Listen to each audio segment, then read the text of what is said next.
कलयुग। दोस्तों, ये नाम सुनते ही लगता है कि सृष्टि का अंत अब निकट ही है। आज चारों ओर अहंकार, प्रतिशोध और लालच ही दिखाई देता है। पुराणों में कलयुग को मनुष्य के लिए श्राप के समान माना गया है। लेकिन दोस्तों, क्या आपने कभी सोचा है कि कलयुग कब और कैसे शुरू हुआ था? इस पापी युग का विनाश कब होगा? कलयुग खत्म होते होते मनुष्यों में क्या क्या बदलाव आ जाएंगे और ये दुनिया किस हद तक बदल जाएगी? 19 फरवरी वो दिन जब कलयुग का पहला सूरज उगा था। करीब 5000 साल पहले 18 फरवरी को गुजरात में कुछ ऐसी घटना घटी जिससे द्वापर युग का अंत हो गया और कलयुग ने अपने पैर पसार लिए। So hello friends, welcome to knowledge orbit. और आज की इस वीडियो में हम आपको बताएंगे कलयुग में कृष्ण भगवान द्वारा की गई ऐसी 4 भविष्यवाणियां जिनको सुनकर आप दंग रह जाएंगे। इसके अलावा हम आपको घोर कलयुग के 5 ऐसे कड़वे सच बताएंगे जिनको सुन के आपकी रूह कांप जाएगी। तो चलिए दोस्तों, सबसे पहले जानते हैं कि आखिर क्या है ये कलयुग और कलयुग की शुरुआत कैसे हुई। हिंदू धर्म के मुताबिक काल यानी समय को 4 युगों में बांटा गया है। पहला है सतयुग, जिसमें धर्म के 4 पैर थे और मनुष्य की लंबाई 32 फीट। इस युग में पाप बिल्कुल शून्य था और पुण्य की मात्रा 100% होती थी। दूसरा है त्रेता युग, जिसमें धर्म के 3 पैर थे और मनुष्य की लंबाई 21 फीट। इस युग में पाप की मात्रा केवल 25% होती थी। इसी युग में प्रभु श्री राम ने अवतार लिया था।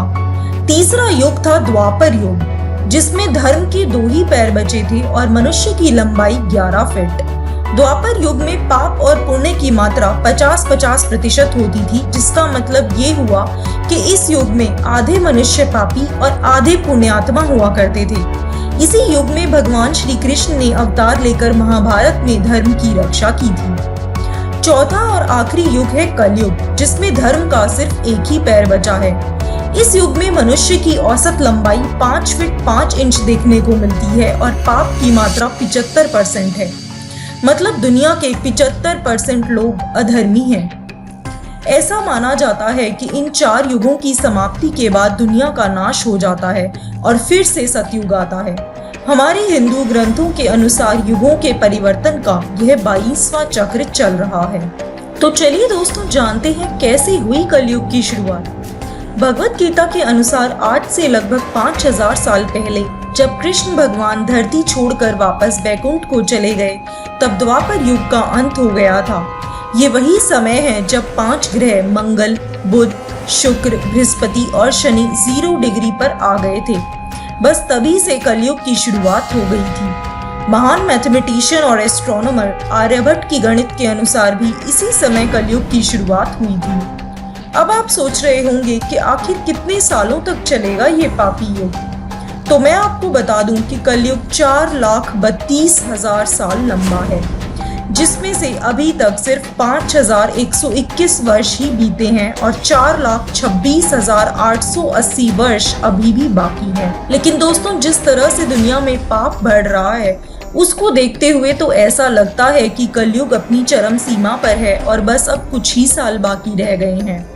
तो दोस्तों, अब जानते हैं कि कलयुग कितना भयानक हो सकता है और कलयुग समाप्त होते होते मनुष्य में क्या क्या बदलाव आ जाएंगे। श्रीमद् भगवत गीता के अनुसार कलयुग में पाखंड और अधर्म बढ़ने से लोगों की आयु कम होती चली जाएगी।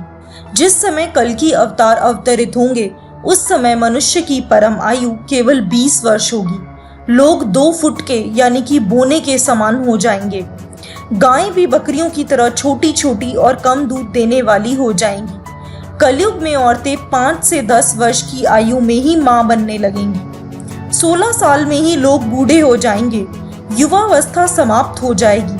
कली के प्रभाव से प्राणियों के शरीर छोटे छोटे, क्षीण और रोगग्रस्त होने लगेंगे। दोस्तों, पुराणों में तो ये भी लिखा है कि जैसे जैसे घोर कलयुग आता जाएगा, वैसे वैसे भारत की गद्दी पर धर्म विरोधी लोगों का शासन होने लगेगा। ब्राह्मणों के संस्कार भी शून्य हो जाएंगे। दुष्ट लोग दूसरों की स्त्री और धन हत्या लेने में ही लगे रहेंगे। अपने धर्म को छोड़कर लोग दूसरे धर्म का आश्रय लेंगे। कलयुग में विवाह के बिना ही स्त्री पुरुष एक साथ रहने लगेंगे। पाप की सीमा इतनी बढ़ जाएगी कि लोग पैसों के लिए अपनी ही बेटियों को बेचने लग जाएंगे। बच्चे अपने माता पिता पर हाथ उठाने लगेंगे। एक भाई दूसरे भाई का शत्रु हो जाएगा। जुआ, शराब और हिंसा ही धर्म होगा।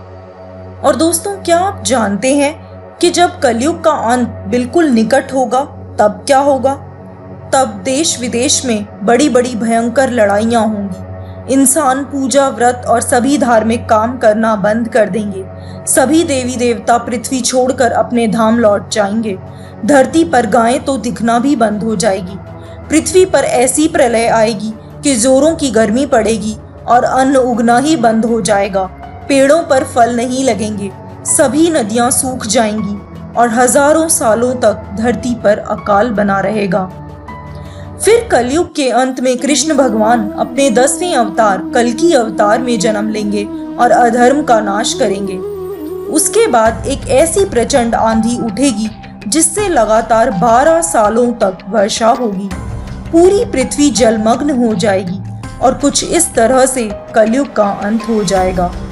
और उसके बाद फिर से सतयुग आएगा, वो सुनहरा समय जब धरती पर एक बार फिर से पाप बिल्कुल खत्म हो जाएगा और चारों तरफ सिर्फ पूजा पाठ और पुण्य करने वाले ही लोग होंगे। दोस्तों, इस घोर कलयुग में इंसान ना तो अपार धन संपत्ति से खुश रह पाएगा और ना ही सत्ता से।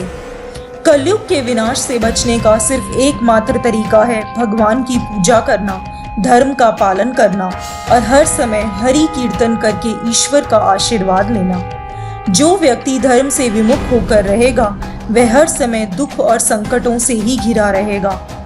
तो दोस्तों, ये थी कलयुग की रहस्यमयी कहानी। वीडियो पसंद आया हो तो प्लीज़ लाइक करें, अपने दोस्तों के साथ शेयर करें और हमारे चैनल को अभी सब्सक्राइब कर लें। जय श्री कृष्ण।